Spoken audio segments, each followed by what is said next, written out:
Assalamualaikum warahmatullahi wabarakatuh. Selamat malam pemirsa. Ketemu lagi dalam acara Ngobeng, Ngobrol Bengi. Nah, kali ini temanya nanti akan kita bahas soal proses daripada perjalanan pemilihan bupati di Banyuwangi, Pilbub di Banyuwangi. Saya juga ditemani oleh narasumber yang lain, namanya Kang Sauki. Tidak asing mungkin bagi pemirsa Banyuwangi 1 TV. Apa kabar Kang Sauki? Selamat malam. Selamat malam Mas Bin, Alhamdulillah kabar bagus. Mas Bintoro gimana? Alhamdulillah sehat juga. Mudah-mudahan tidak hanya kita yang dalam kondisi sehat seiring dengan proses Pilbub di Banyuwangi. Semuanya sehat. Siapapun pihak penyelenggara yang dipilih dan yang memilih semuanya sehat ya Kang Sauki ya. Ya, yang penting sekarang ini adalah kesehatan Mas Bin, karena apapun harta kalau sudah kena COVID, apalagi orang dengan komorbid gitu kan, Iya. itu sudah tidak berfungsi. Betul. Karena komorbid itu cepat, ini sekaligus COVID ya. Iya. Orang dengan penyakit bawaan, penyakit penyerta atau komorbid, kalau sudah terinfeksi oleh coronavirus, oleh COVID, itu gejalanya mungkin belum tampak sampai 4 hari, tapi setelah itu sekali sudah masuk dan sudah berinkubasi di dalamnya, itu susah untuk disembuhkan. Betul. Memang ya pondasi ibarat bangunan bahwa apa namanya ya, ketika bicara soal apa namanya ya, pondasinya adalah kesehatan. Jadi siapapun, pekerjaan apapun, dalam kegiatan apapun, bahwa semuanya harus bisa menjaga kesehatan. Ini penting. Nah, malam ini acara Ngobrol Bengi, Ngobeng kali ini adalah temanya, karena sudah hampir ya, beberapa proses Pilbub atau tahapan perhitungan oleh KPU mulai kecamatan-kecamatan itu sudah sekian persen ya, selesai, finishing. Nah, tinggal KPU menyampaikan kepada publik. Nah, ini kan sudah ada materi yang mungkin disampaikan. Apa saja nanti ya kira-kira akan muncul. Nah, mungkin di sini akan mengusung tema menunggu langkah cabub yang akan kalah. Kira-kira apa yang akan dilakukan? Silakan, Om Saiki. Ya, kita beberapa kali diskusi tentang pilkada ini, Mas Bintoro ya. Ya. Dalam diskusi itu sudah saya sampaikan potensi, peluang, dan kemungkinan siapa yang menang kan, waktu itu. Dan alhamdulillah hari ini prediksi yang kita sampaikan ternyata faktanya sesuai kan gitu kan. Kita memprediksi bahwa kemenangan ada di paslon 02, Cabub Ibu dan Sugira. Ternyata hasil baik quick count maupun hasil rekapitulasi KPU hari ini di tingkat kecamatan 100% memenangkan pasangan Ibu Sugira. Betul. Dengan selisih ya lebih kurang hampir 4,92%. Iya. Itu selisih yang cukup sih. Selisih ini kalau menurut undang-undang itu angka yang sulit untuk dilawannya. Jadi biasanya kalau kita selesai pilkada itu ada beberapa hal yang bisa dilakukan oleh paslon yang kalah. Kalau paslon yang menang tidak usah kita pikir. Iya. Kegiatannya tasyakuran, persiapan, dan sebagainya. Gitu. Tetapi meski hura-hura tetap ada batasan karena kita masih di tengah pandemi COVID-19. Bukan hura-hura sebenarnya, cuman tasyakuran itu pasti ada gitu kan ya. Terus yang kedua lebih ke bagaimana menyiapkan karpet merah nantinya yang digelar itu, karena sesungguhnya pertarungan bagi paslon yang menang itu bukan kemarin, tapi hari ini sampai nanti masa menjabat selesai, yaitu memenuhi janji-janjinya yang dulu itu waktu kampanye. Disitulah pertarungan sesungguhnya, karena yang menjadi lawan beliau pasangan Ibu Sugira nantinya itu bukan lagi Yusuf Reza, tapi lawannya nanti adalah masyarakat Banyuwangi sendiri. Seluruh masyarakat Banyuwangi. Ya, kalau ternyata tidak sesuai dengan apa yang disampaikan. Ya. Itu bagi paslon yang menang. Kalau paslon yang kalah, ada beberapa langkah, Mas Bintoro. Jadi pasangan calon bupati dan calon wakil bupati yang kalah itu pertama bisa melakukan permohonan selisih hasil suara di Mahkamah Konstitusi. Sebenarnya undang-undang ini sudah mengamanatkan untuk peradilan khusus tentang pilkada, tapi sampai hari ini belum terbentuk. Apalagi kena pandemi kemarin belum terbentuk. Akhirnya kembali lagi ke MK lagi. Jadi begini, MK kemarin sempat untuk berpikir hanya menangani PUU, perselisihan undang-undang gitu Ya. kan. Sebelumnya kan PHPU, perselisihan hasil pemilu. Ya. Kemudian PHPU Kada, perselisihan hasil pemilihan umum kepala daerah. Nah, khusus Kada ini maunya displit, ada peradilan khusus. Tapi nampaknya sampai hari ini belum terbentuk. Jadi kembali ke MK. Jadi paslon yang kalah bisa melakukan permohonan pembatalan hasil penetapan suara. Jadi dan ini waktunya maksimal 3 hari setelah penetapan. Kalau besok tanggal 16, sekarang tanggal berapa Mas? Tanggal 14 ya? Sekarang tanggal 14. Hari Rebu. Ya. Kalau besok, ini hari Senin kan ya? Hari Senin. Kalau Senin besok malam lusa Selasa ya. Hari Rebu lusa itu KPU Kabupaten dalam plenonya sudah selesai dan menetapkan pasangan Salah satu 02 itu misalkan sebagai pemenang gitu Ya. kan. Maka paslon 01 ini punya waktu maksimal 3 hari untuk melakukan permohonan pembatalan hasil penetapan KPU. Dan mereka sekarang dengan sistem digital dan elektronik yang ada sekarang, mereka tidak perlu untuk datang ke Jakarta. Ini sekarang efektif dan murah. Cuman ketika persidangan mungkin dibutuhkan ke Jakarta. Atau kalau memiliki fasilitas yang memadai, bisa telekonferensi mungkinnya. Ya. Saya belum tahu teknisnya seperti apa. Cuman kalau pelaporan itu cukup melalui simpelnya MK, yaitu kalau tidak salah sistem informasi penanganan perkara elektronik. Jadi MK sekarang dalam penanganan perkara, dalam permohonan-permohonan pengajuan sengketa pilkada itu cukup diupload saja, semua data di-scan, diupload ke simpel tadi itu. Artinya bentuk-bentuk yang dianggap bahwa itu adalah sebuah pelanggaran seperti itu ya. Bukan Bukti-bukti. pelanggaran. Jadi begini, ada aturan dalam peraturan MK nomor 6 tahun 2020 itu Mas Win, Ya. itu yang bisa untuk melaporkan, untuk mengajukan permohonan pembatalan. Jadi misalkan 01 ini ingin membatalkan hasil penetapan KPU, Ya. seperti itu kan, tidak terima misalkan, pihak yang kalah tidak terima atas hasil KPU. Nah, mereka bisa mengajukan permohonan ke MK itu dengan syarat selisihnya itu 0,5% dari total suara sah. Nah, saya hitung total suara sah sekitar 832.000 suara, itu kalau setengah persennya itu lebih kurang 4.190-an begitu. Selisih suaranya. Iya, anggaplah 4.100 lah misalkan. Anda melihat di Banyuwangi bagaimana?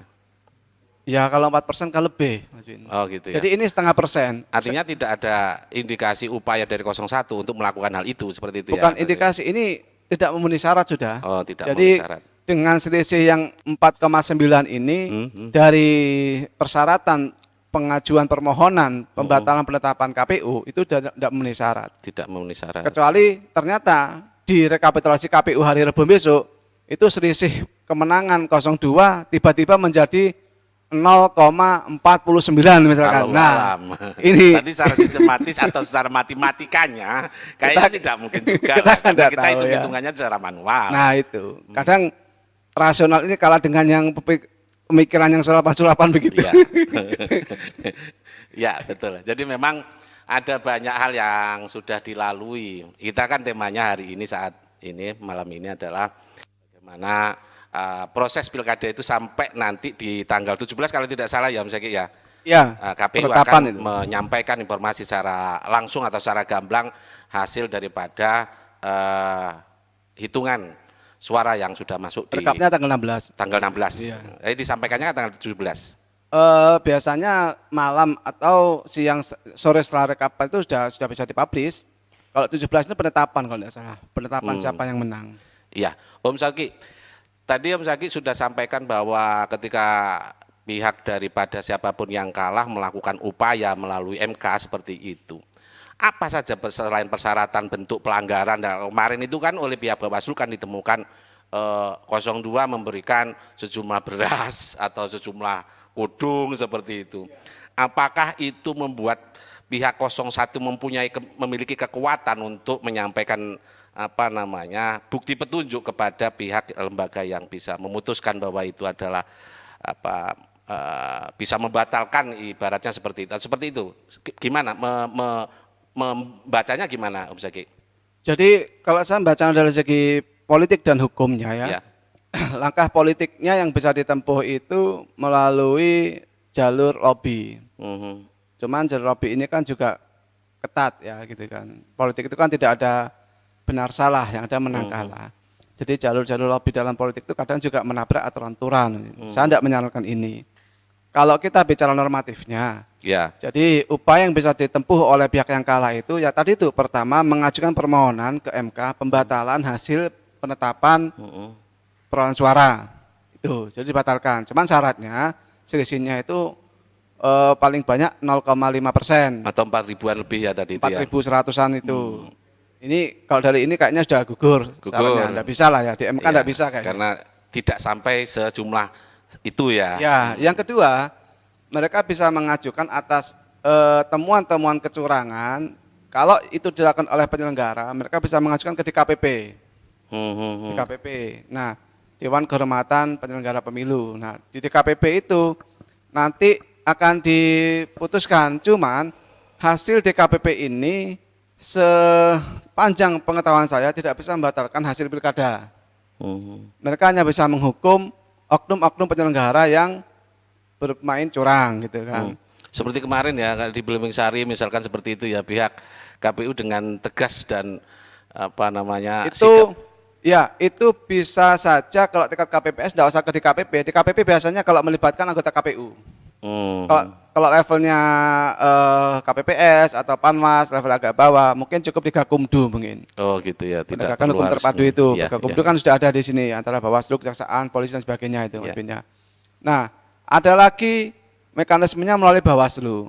Cuman Bawaslu ini bukan pemutus sengketa dalam pilkada. Mereka hanya pengawas. Jadi Bawaslu itu punya form A, yang form A ini bisa dipakai ketika sengketa di MK ataupun sengketa di DKPP. Jadi sifatnya Bawaslu ini hanya sebagai ini penyeimbang data, penyedia data. Penyedia data atas kecurangan-kecurangan yang ditemukan di lapangan. Ya. Memang biasanya dalam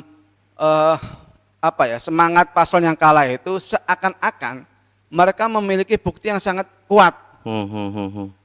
Tapi pengalaman yang saya ikuti sejak 2004 di pilkada dan saya sangat intensif di 2010 Ya. sampai 2015 kemarin, bahkan sempat juga terlibat di salah satu persidangan calon bupati di MK. Saya pantau rata-rata taruhlah dari 100% pengajuan permohonan pembatalan paslon itu, yang menang itu kayaknya enggak sampai 20%. Tidak sampai 20%. Iya, jadi kebanyakan gagal. Kebanyakan calon bupati yang kalah mengajukan sengketa baik di MK maupun di DKPP itu gagal. Kenapa? Karena ternyata KPU punya bukti yang lebih kuat lagi. Iya, iya, iya. Kan kalau di DKPP itu termohonnya KPU. Jadi bedanya kalau di MK pemohon atau bukan gugatan ya, namanya permohonan Iya, Mas iya, Bim. Atau kalau orang mudah orang bahasa mudahnya begini. Penggugat kalau di MK itu adalah paslon yang kalah. Iya. Yang digugat paslon yang menang. Kalau di DKPP penggugatnya paslon yang kalah, tergugatnya KPU. Oh gitu. Gitu. Harus Bukan paham paslon. ini. Ya, Ya. ya, oke. Nah, Karena musuhnya KPU, iya, kekuatannya juga musuhnya mungkin lebih KPU. punya. Seperti itu. Iya, iya. Nah, Bawaslu sifatnya hanya menyediakan data yang pembanding atas data dari paslon yang kalah. Seperti itu. Ada lagi mekanisme ketika tidak puas, MK tidak bisa, DKPP tidak bisa, PT UN masih bisa. Jadi mungkin ada surat-surat dari KPU atau Bawaslu yang sifatnya itu melanggar ketatausahaan negara gitu. Betul. Mereka ngajukan di PT UN. Tapi sepanjang saya tahu ini tidak membatalkan hasil pilkada. Gitu ya. Seperti itu. Jadi 20% tadi itu ya kira-kira. Dan apa waktunya juga panjang kalau tidak salah ya. Waktunya juga proses seperti itu, waktunya panjang, memakan waktu, memakan biaya.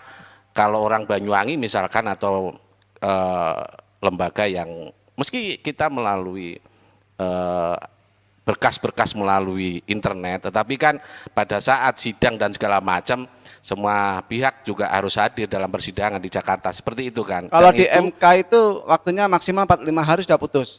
Oh gitu. Iya, di MK. Cuman saya meyakini ini tidak akan masuk ke MK.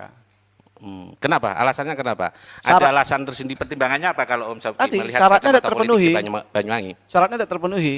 Oh gitu, yang tadi itu Syarat ya? paling utama itu adalah selisihnya maksimal 0,5%.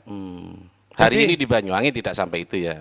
Lebih Mas Bin. Ya, artinya tidak memenuhi syarat lah. Oh iya, syarat itu. Iya. Iya, luar biasa. Baik, nanti kita lanjutkan Om Zaki, banyak hal yang mesti harus saya tanyakan dan terkait dengan apa langkah dari pihak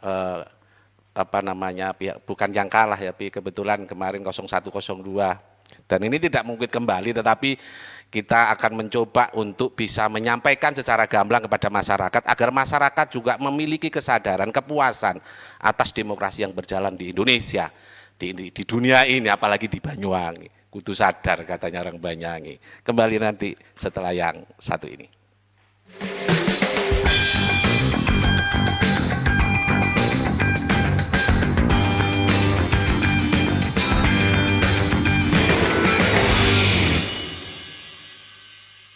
Baik pemirsa Banyuwangi 1 TV, kembali lagi dalam program Ngobrol Bengi pada Senin malam ya, tanggal 14 Desember.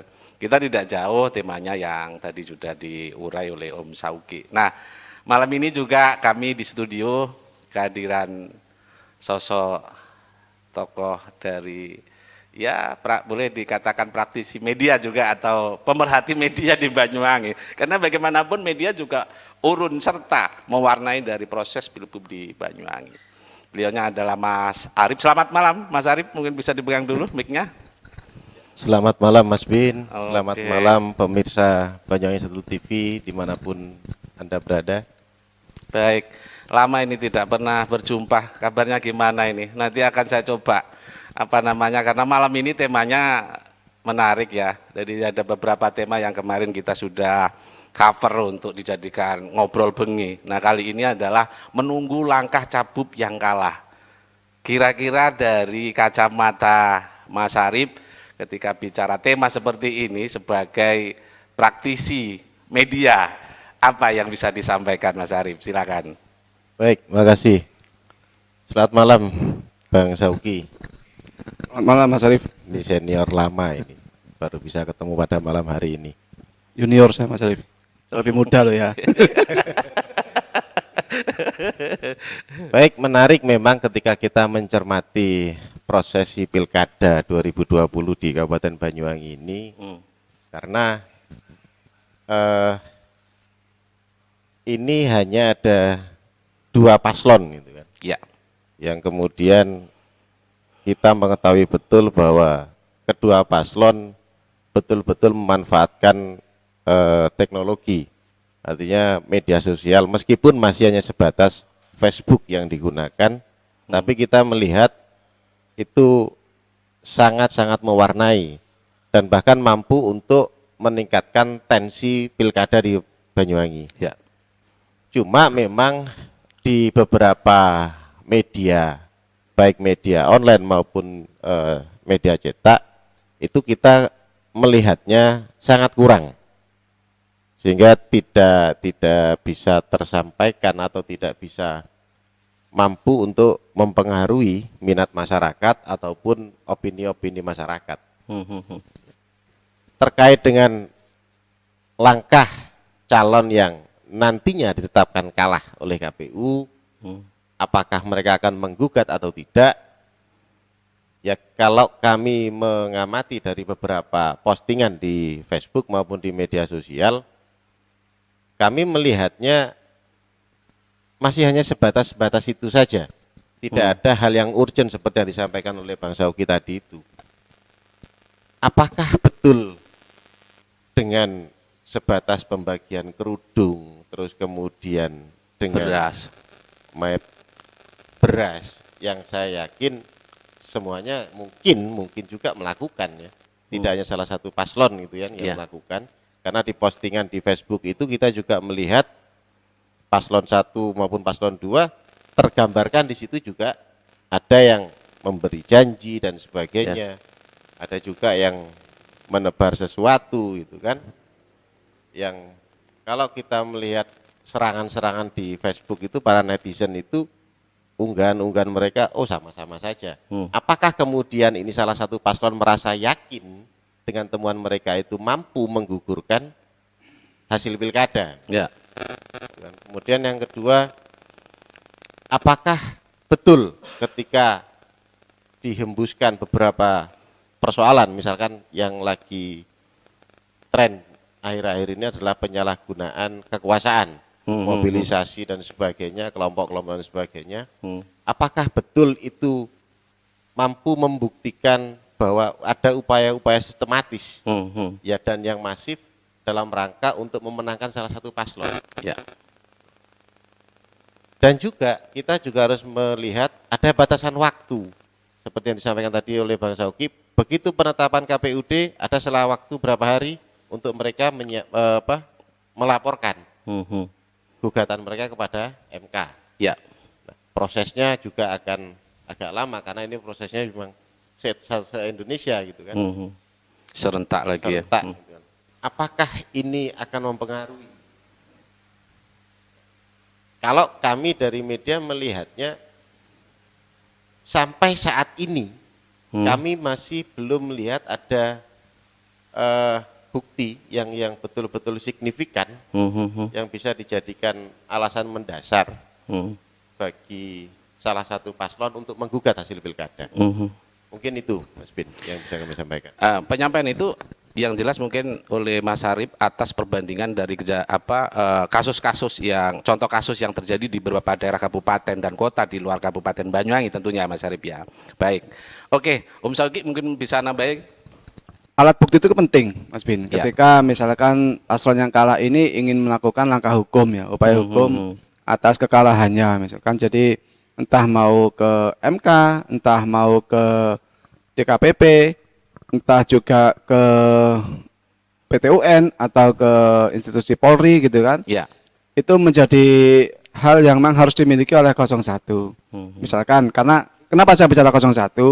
Karena sekarang per hari ini sudah nyata bahwa rekapitulasi tingkat kecamatan sudah selesai. Dan dinyatakan bahwa peraih suara terbanyak itu 02 dan 01 di bawah 02. Artinya Bukan hasil quick count ya? bukan quick count lagi. Ya. Jadi nanti saya akan sedikit cerita tentang quick count, Mas Arif. Cuman kalau kita bicara upaya hukum, memang harus jeli. Hukum itu tidak pandang menang kalah, Mas Win. Jadi hukum itu bicara benar salah. Ya. Jadi saya berkali-kali mengatakan politik itu tidak bicara benar salah, tapi menang kalah. Apapun caranya, yang penting harus menang. Ya. Beda dengan hukum, sehebat apapun cara yang digunakan untuk menang, Ya. maka di situ diuji kemenangannya ini dengan cara yang benar atau dengan cara yang salah. Ya. Misalkan seperti itu. Persoalannya tingkat uji ini memiliki probabilitas, memiliki beberapa variabel untuk validitas gitu Ya. kan. Nah, probabilitasnya gimana terkait pilkada di Banyuwangi? Probabilitasnya itu sangat kecil. Kenapa? Karena selisih suaranya itu jauh dari yang dipersyaratkan oleh peraturan MK nomor 6 tahun 2020 tadi, Ya. bahwa selisihnya maksimal paling banyak 4.100 Ya. atau 0,5%. Sedangkan paslon 02 ini selisihnya kalau kita bicara rata-rata 5% saja dari 800.000 lah, itu 40.000. Ya. Jadi selisihnya jauh lah dari yang dipersyaratkan. Artinya probabilitasnya itu sangat kecil atau hampir tidak mungkin. Ya. Sekarang bicara validitas data. Validitas data kecurangan yang dimiliki. Nah, ketika probabilitas di MK ini tidak mungkin, maka dikemanakan data-data ini Ya. kalau memang valid gitu kan. Pilihannya hanya tinggal di DKPP atau mungkin di institusi Polri. Karena kalau PT UN itu bicara tentang surat kenegaraan, surat keputusan KPU, keputusan Bawaslu, seperti itu. Itu bisa digugat di PT UN. Bisa juga misalkan begitu, tapi panjang. Misalkan begini, proses di DKPP dijalankan dulu. DKPP ini kan prosesnya juga tidak punya batasan waktu. Beda dengan MK. MK itu memenuhi standar peradilan, tiga standar peradilan, yaitu mudah, murah, dan cepat. Ya. Gitu kan. Nah, MK itu prosesnya mudah melalui aplikasi simple tadi itu, murah karena tidak butuh biaya wirawiri ke Jakarta, dan cepat karena ada kepastian hukum baik dari putusannya maupun dari segi waktu, yaitu 45 hari sudah diputus, seperti itu. Beda dengan DKPP, DKPP tidak ada kepastian waktu. Jadi misalkan di DKPP itu bisa 3 bulan, 3 bulan baru selesai. Nah, kalau paslon yang kalah ini menempuh cara di DKPP misalkan ya, berharap pembatalan dari kecurangan yang dilakukan oleh penyelenggara. Kan sekarang hari ini sih saya baru lihat di Facebook itu lagi ramai bahwa kecurangan paslon 02 ini TSM gitu, terstruktur, sistematis dan masif gitu. Tuduhan TSM ini tidak mudah loh. Iya. Tidak mudah. Terstruktur itu apa? Terstruktur itu kecurangan itu dilakukan oleh jejaring yang bertingkat. Iya. Jadi mulai dari tim kabupaten sampai tingkat desa itu memang melakukan kecurangan. Iya. Gitu kan? Atau kalau penyelenggara mulai dari KPU sampai tingkat PPS itu melakukan kecurangan. Iya. Itu terstruktur. Baik itu hanya lokal 1 kecamatan ataupun misalkan 4 kecamatan. Saya dalam beberapa posting saya menyampaikan bahwa kalau ingin membuktikan TSM, maka kecurangan yang dibuktikan itu harus memenuhi lebih kurang 180 TPS. Kenapa saya bilang begitu? Karena selisih 4% ini adalah 40.000, Mas Bin. 40.000 itu kalau satu TPS rata-rata 350, kita ambil yang 300 itu ke 01 misalkan ya, sebagai tuduhan atas TSM itu, maka mencapai 40.000 ini kan betul lebih kurang 1.000 ya. Ya banyak sekali. Iya kan? Ini Anda melihat 100 TPS. 100 TPS. Iya, hampir 150 TPS lah. Maka TSM ini harus dibuktikan di sekitar 150 TPS. Ya. Dan itu lebih kurang 1 sampai 2 kecamatan. Artinya, kalau paslon 01 yang hari ini selisihnya di bawah 02 ingin membuktikan bahwa 02 ini melakukan pelanggaran atau kecurangan TSM, yang paling pertama itu buktikan bahwa di tingkatan sekitar 150 TPS itu ada kecurangan. 150 TPS itu banyak loh. Banyak kecurangan 150 TPS, apalagi sampai 1 kecamatan.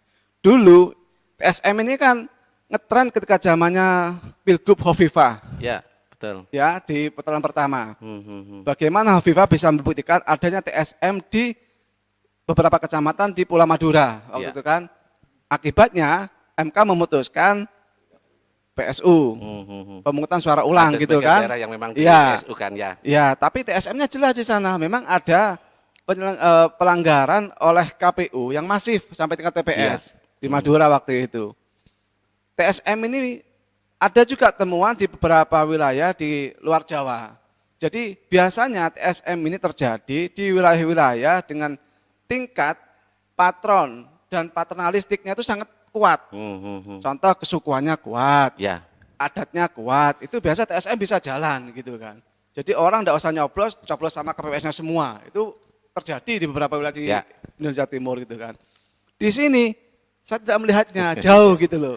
Artinya terstrukturnya ini saya tidak melihat bahwa bisa dibuktikan. Tapi tidak tahu ya kalau tim 01 punya bukti yang kuat ya. Yang kedua sistematis. Ini baru terstruktur loh Mas Bin. Betul. Ini sudah serumit itu kan. Sistematis. Sistematis yang bagaimana? Ya harus tersistem. Jadi memang ada kronologisnya, ada pembagian tugasnya dan sebagainya, itu sistematis. Ada tim yang melakukan itu sistematis. Nah, saya tidak melihat KPU melakukan itu gitu loh. Atau dari tim paslon yang melakukan itu, baik 01, 02 saya tidak melihatnya. Semuanya justru dengan kekuatan kekuatan ekonomi yang jauh dari cukup di paslon 02, justru saya melihatnya itu sporadis masih. Bahwa teman-teman mengatakan 02 ini besar pasak daripada tiang untuk menegakkan sebuah tenda gitu kan. Nah, itu memang terbukti dari variasi perolehan suara di masing beberapa TPS ya. Tidak seluruh TPS langsung nyata unggul 02 gitu kan. Tapi justru kita melihat 01 ini hampir mewarnai di separuh TPS kemenangannya. Betul. Meskipun secara global di tingkatan kecamatan pada akhirnya menang 02. Ya. Betul.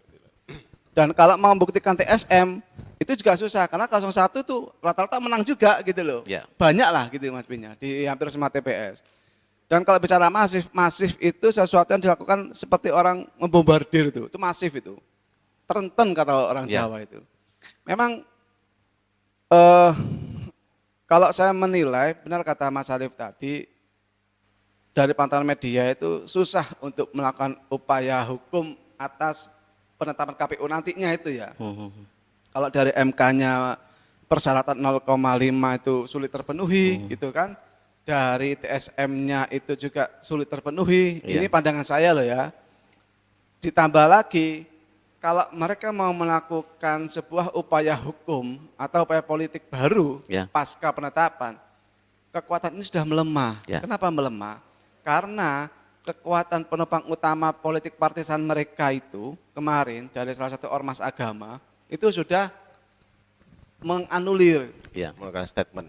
buat statement bahwa hari ini tidak usah menggugat dan sebagainya kan begitu kan. Artinya dari Sudah segi bisa politik membaca partisan ya. ini sudah lemah. Cuman tadi itu saya sepakat dengan Mas Arif bahwa 02 ini terlalu banyak budget yang dikeluarkan untuk meraih kemenangan hari ini.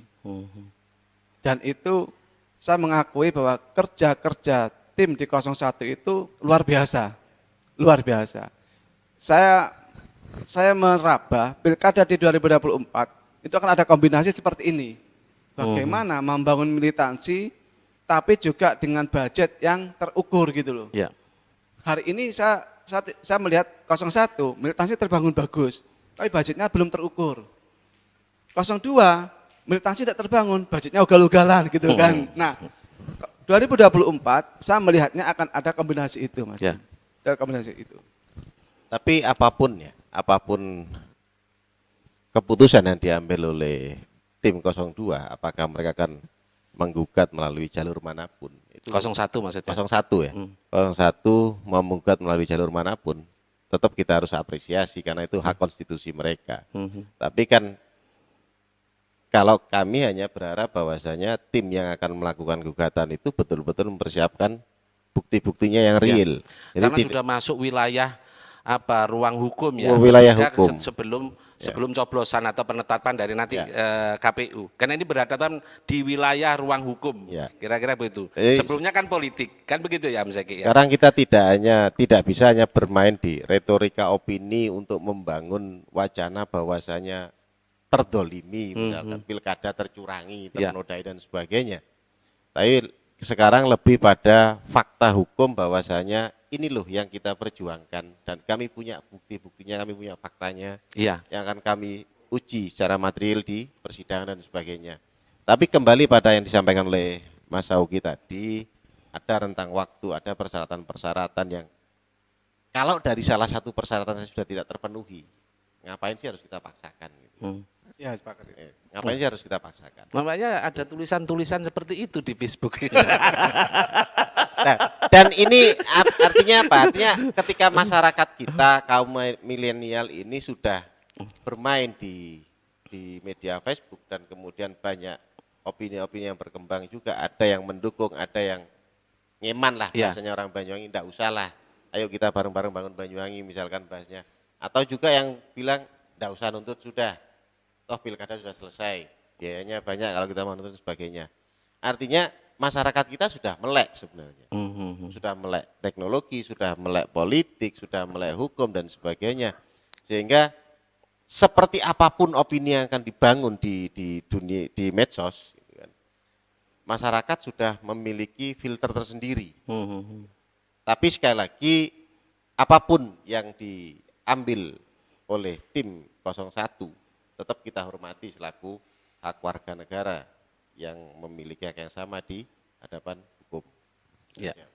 Ada beberapa kalimat atau statement yang ditulis oleh akun Facebook, oleh sejumlah pemilik akun Facebook yang sampai detik ini padahal sudah bisa mengetahui hasil daripada suara hitungan di kecamatan dan sudah masuk di KPU. Namun seolah tidak mempercayakan dengan apa proses yang ada di Banyuwangi. Melihat itu dari kacamata media, ada sebagai praktisi media, kira-kira bagaimana penyampaian lah yang baik menulis di status Facebook atau bagaimana itu? Anda melihatnya bagaimana? Kalau kami menilainya itu suatu hal yang wajar ya, seperti yang disampaikan tadi, bahwasanya 01 ini di beberapa TPS, ini mereka juga memenangkan suara, memenangkan perolehan suara, sehingga menjadi sulit untuk dipercaya ketika 01 ini kalah di level kecamatan misalkan bagi pemilih mereka. Karena misalkan di satu desa itu ada 4 TPS yang dia menang misalkan. Ada satu kecamatan itu dia yang menang selisihnya agak jauh misalkan seperti itu. Terus kemudian hasil quick count yang mungkin nanti akan dijelaskan oleh Mas Augi. Hasil quick count ini yang kemudian dimunculkan terlebih dahulu. Ya. Gitu kan? Dimunculkan terlebih dahulu beberapa menit setelah proses penghitungan. Iya, iya.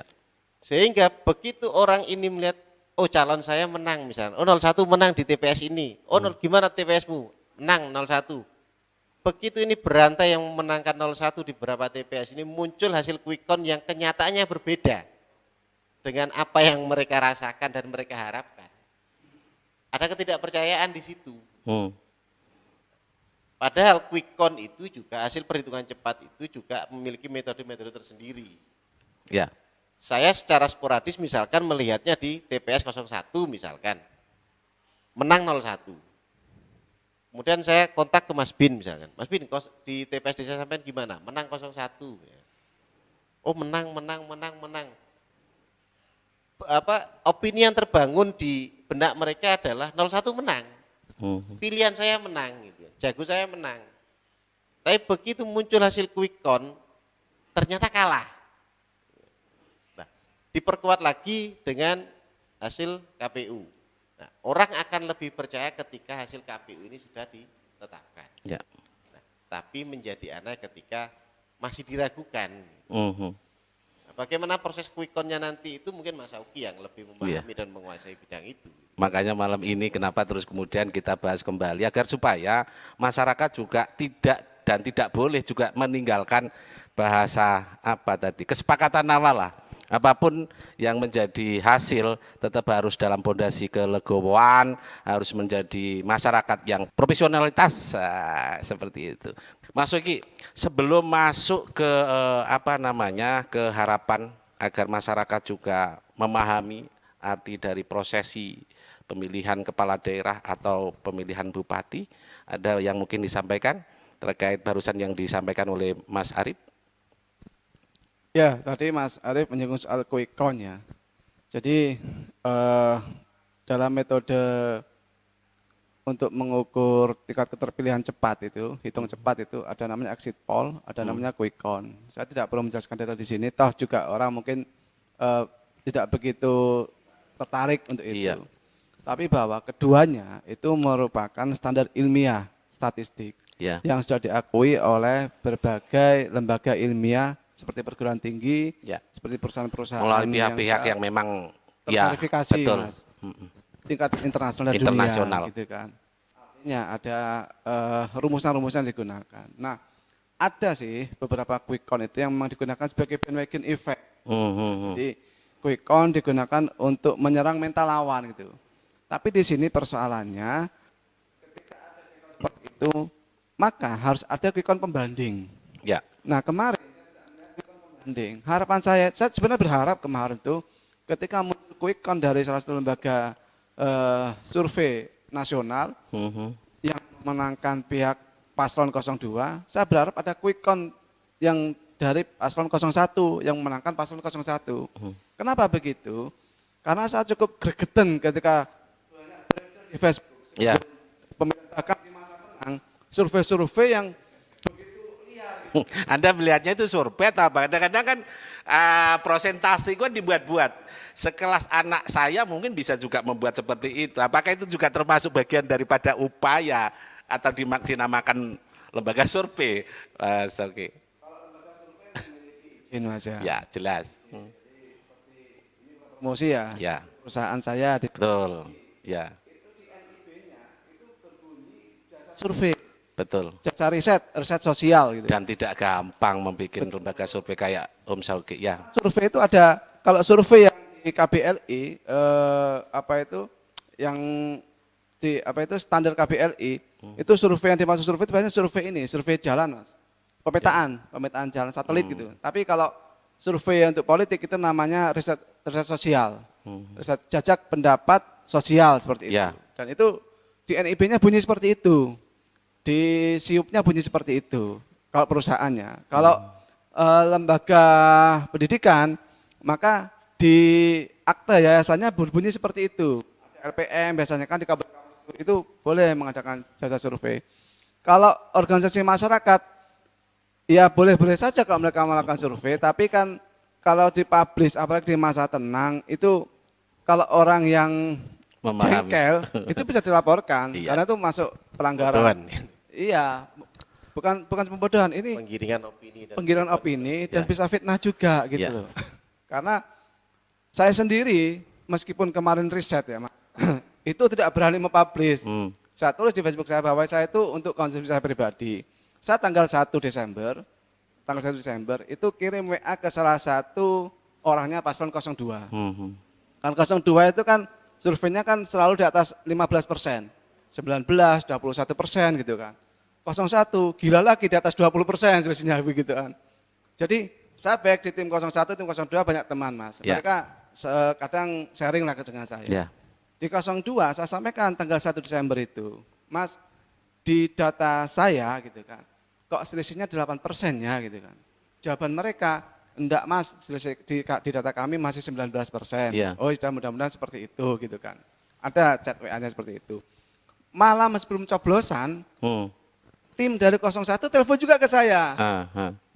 Gus, gimana hasil pengamatan sampean di lapangan?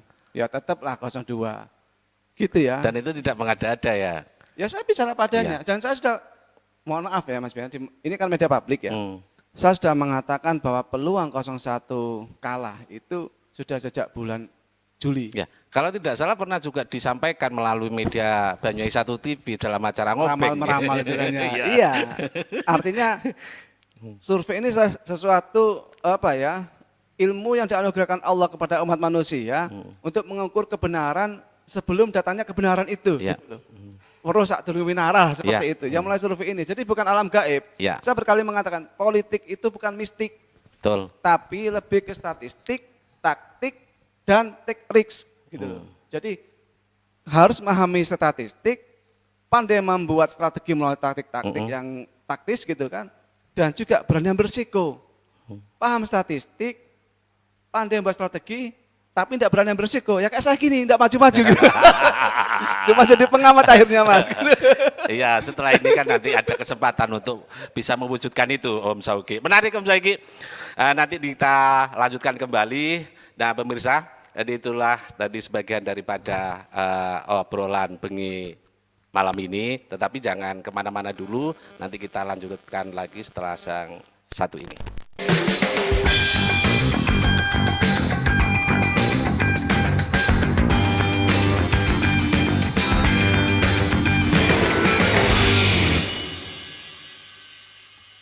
Baik pemirsa Banyuwangi 1 TV, kembali lagi dalam sesi yang terakhir, sesi ketiga.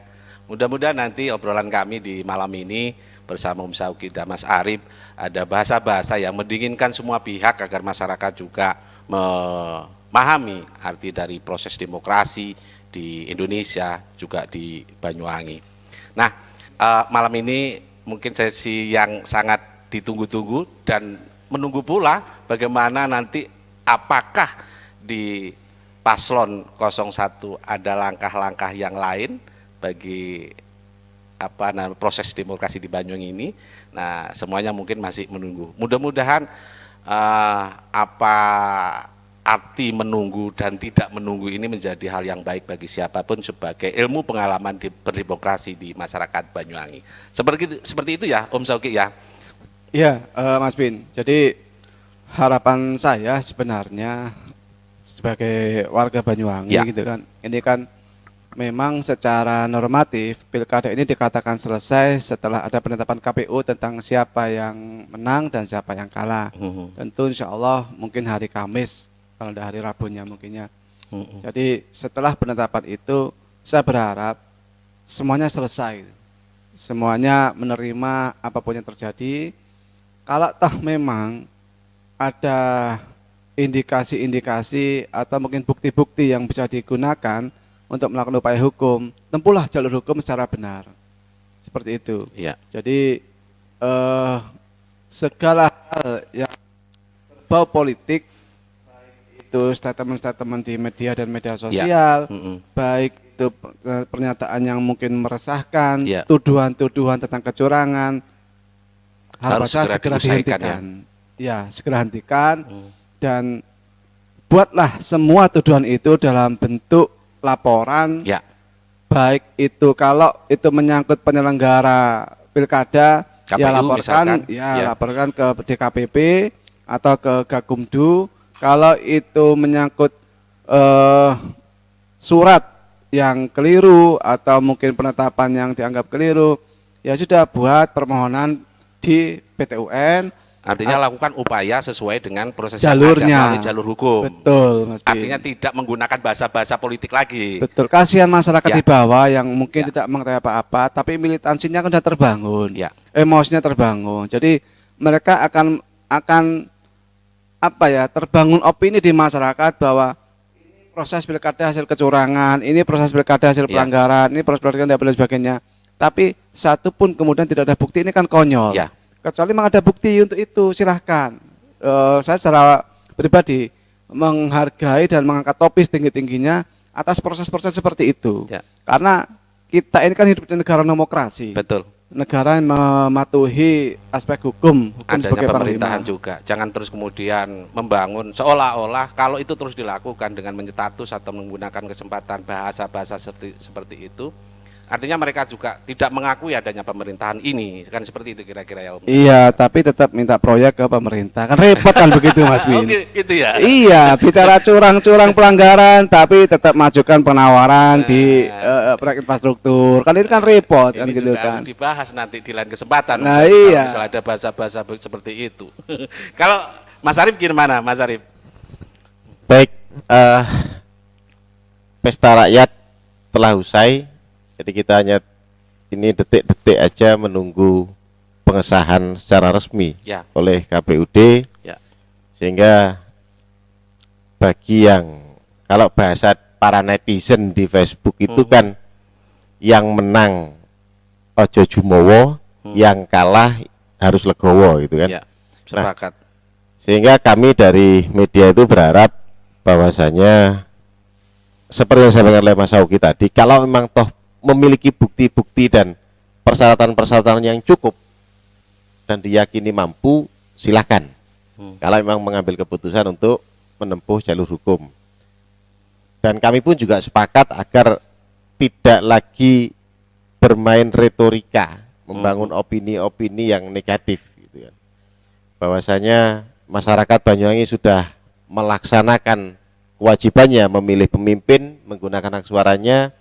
Para calon sudah berikhtiar Ya. untuk memenangkan kontestasi ini, dan finalnya itu ada nanti pada saat KPUD mengumumkan hasil resminya, sehingga semua pihak kami berharap bahwasanya mari sama-sama legowo menerima, dan seperti disampaikan oleh salah satu tokoh agama di Kabupaten Banyuwangi, sudah tidak ada lagi 01, sudah tidak ada lagi 02, yang ada hanyalah 00. Hingga kita bersama-sama membangun Banyuwangi ke depan dengan tanggung jawab kita masing-masing.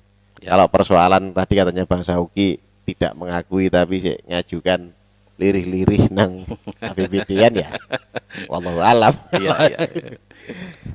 Mungkin itu aja, Mas Oke, Udin. terima kasih. Ada yang ditambahin Om Zaki? Ya mungkin selamat datang dan selamat bekerja untuk pasangan calon bupati Ya. dan calon bupati yang ditetapkan KPU sebagai pemenang nantinya. Dan terima kasih kepada semua pihak yang Ya. telah menyelenggarakan KPU ini sehingga aman, tertib dan kondusif baik Ya, dari terutama KPU-nya, para Bawaslu, ya, dari Kapolresta Banyuwangi, Ya. dari Kodim Kodim 0825 0825 Brawijaya ya. iya Iya. 0825 Banyuwangi. Iya. Ya. Seperti itu, terima kasih banyak kepada semua institusi dan khususnya yang paling utama kepada semua masyarakat pemilih yang menggunakan hak suaranya. Ya. Seperti itu, Mas. Mas Harip sudah atau bagaimana ditambahi? Cukup? Cukup udah. Baik, terima kasih pemirsa Banyuwangi 1 TV telah bersama kami dalam acara ngobrol bengi malam ini. Mudah-mudahan menjadi nilai manfaat dan beredukasi dalam tema menunggu apakah nanti ada upaya lagi, tapi harapan mudah-mudahan semua diupayakan atau tidak menjadi hal yang terbaik bagi masyarakat Banyuwangi karena kita sudah dalam finishing proses Pilgub di Banyuwangi dan lancar, aman, terkendali. Sekian, terima kasih. Mohon maaf dengan segala kekurangannya. Sampai ketemu di lain kesempatan. Wassalamualaikum warahmatullahi wabarakatuh. Selamat malam.